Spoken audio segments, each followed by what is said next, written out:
तो हरियाणा के रोहतक में जिला निर्वाचन अधिकारी अजय कुमार ने चुनाव ड्यूटी पर तैनात महर्षि दयानंद विश्वविद्यालय यानी कि एमडीयू के 5 कर्मचारियों के खिलाफ कार्रवाई के निर्देश दे दिए हैं। दरअसल ये पार्टी विशेष के लिए चुनाव प्रचार में संलिप्त मिले हैं। महर्षि दयानंद विश्वविद्यालय अथॉरिटीज को निर्देश दिए गए हैं कि आदर्श आचार संहिता, भारत निर्वाचन आयोग के निर्देशों एवं कंडक्ट रूल की उल्लंघना करने पर इन कर्मचारियों के खिलाफ की गई कार्रवाई के बारे में 23 मई को शाम को 5 बजे तक यानी कि आज जिला निर्वाचन अधिकारी को सूचित करें। तो वहीं अतिरिक्त उपायुक्त वैशाली सिंह ने कहा है कि भारत निर्वाचन आयोग की हिदायतों के अनुसार जिला की चारों विधानसभाओं में एक पिंक बूथ स्थापित किया गया है और इसका संचालन केवल महिला कर्मचारियों द्वारा ही किया जाएगा। उन्होंने कहा कि महिला मतदान पार्टियों के सदस्य इलेक्ट्रॉनिक वोटिंग मशीन और वीवीपैट की कार्यप्रणाली के परीक्षण को ध्यान पूर्वक ग्रहण करें।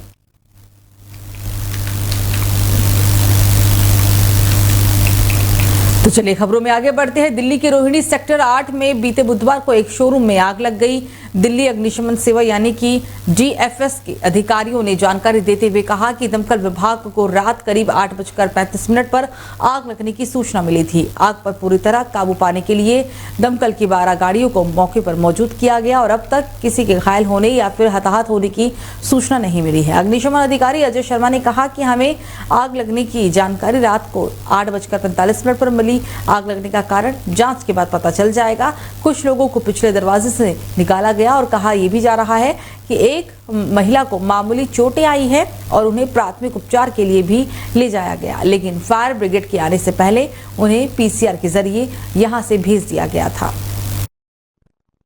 तो पुणे पोश कांड के बाद यूपी की कानपुर पुलिस भी एक्शन में दिख रही है। यहां एक नाबालिग ने पिछले साल अक्टूबर में 2 बच्चों को कुचल दिया था, जिससे उनकी मौके पर ही मौत हो गई थी।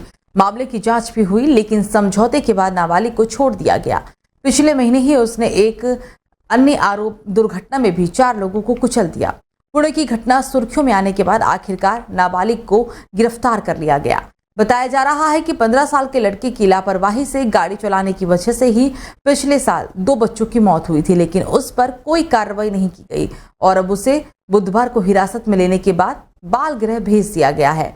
कहा जा रहा है कि दुर्घटना के दोनों मामलों में एफआईआर दर्ज की गई थी, लेकिन बुधवार तक आरोपी की गिरफ्तारी नहीं हो पाई थी। पुणे हिट एंड रन मामले में सुर्खियों में आने के बाद ही कानपुर पुलिस एक्शन में आई और नाबालिग को गिरफ्तार कर लिया गया। कहा जा रहा है कि नाबालिग के पिता पर भी दोनों मामलों को लेकर केस दर्ज किया गया है, जो कानपुर के एक प्रमुख डॉक्टर हैं।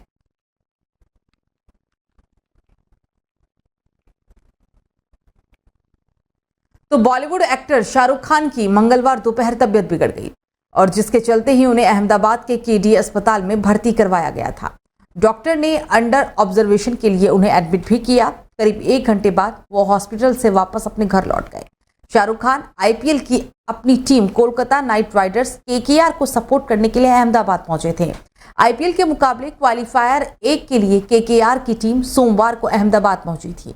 टीम एयरपोर्ट से सीधे वस्त्रापुर स्थित आईटीसी नर्मदा होटल पहुंची। टीम के होटल पहुंचने के कुछ देर बाद ही शाहरुख भी अहमदाबाद पहुंच गए थे। शाम को नरेंद्र मोदी स्टेडियम में उन्होंने टीम को चीयर्स भी किया था।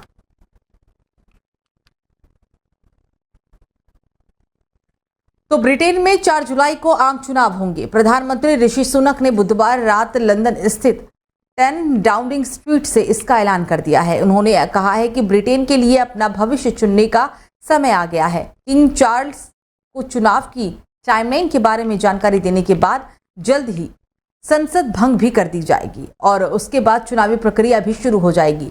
बतौर प्रधानमंत्री ऋषि सुनक चुनाव में पहली बार वोटर्स के सामने आएंगे। हालांकि 2022 में सत्ताधारी कंजर्वेटिव पार्टी ने चुनाव से पहले पीएम फेस का ऐलान नहीं किया था। चुनाव के बाद पार्टी के संसदीय दल ने सुनक को अपना नेता चुन लिया था। सुनक को करीब 200 सांसदों का समर्थक मिला था और जिसके बाद वो पीएम बन गए थे।